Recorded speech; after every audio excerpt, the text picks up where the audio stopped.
Today I'm trying to accomplish two things with my presentation. One, a little bit of insight into visual learners and their capacity to take in information a little bit differently.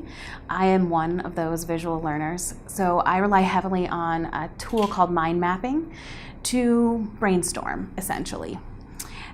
I'm going to use that as a tool to offer to the audience in terms of using it as a counseling mechanism, helping students decide on what type of experiential learning opportunity based on their personal values, their career interests, their majors, and mind maps have the wonderful ability to branch out into many different areas, which I love.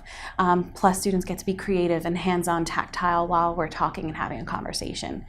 I personally have used that as a strategic planning mechanism as well. In terms of figuring out how to build a culture for experiential learning across the institution, it was really important to on the ground learn about all the different services and offices, identify those and how we can connect, what level of interest is available, what level of capacity is available in terms of resources and staff.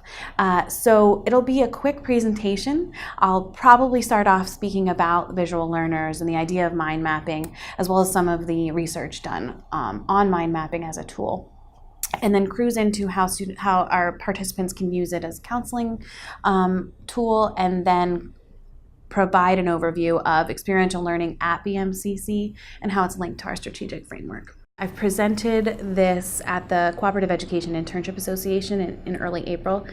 My participants in that audience rolled their eyes. I made them break into groups, and we actually did one participant volunteered to be a student, the other an advisor.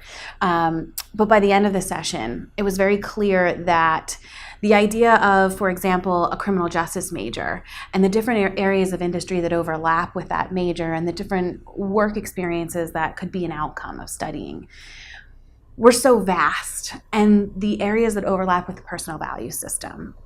By the end of the session, a lot of participants and students usually talk about how they were against the idea of mind mapping and this tool, and now it has this wonderful outcome that they can take with them.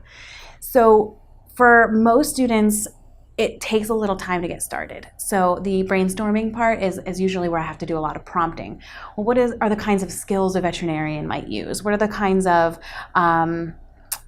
activities that a veterinarian assistant would have to do on a day-to-day basis? And it takes a little bit of time to get momentum, but once we end the session, students get to leave with their own personal map that they can take with them and use for choosing classes, choosing majors, choosing four-year institutions if they want to go on for more education.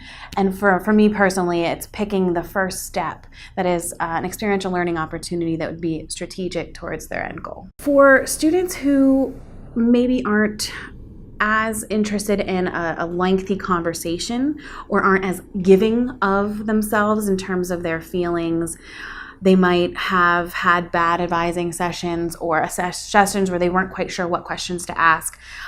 This is a participatory idea, a way to pull things out of the student that maybe wouldn't naturally occur in a conversation if the student isn't well-versed in conversation.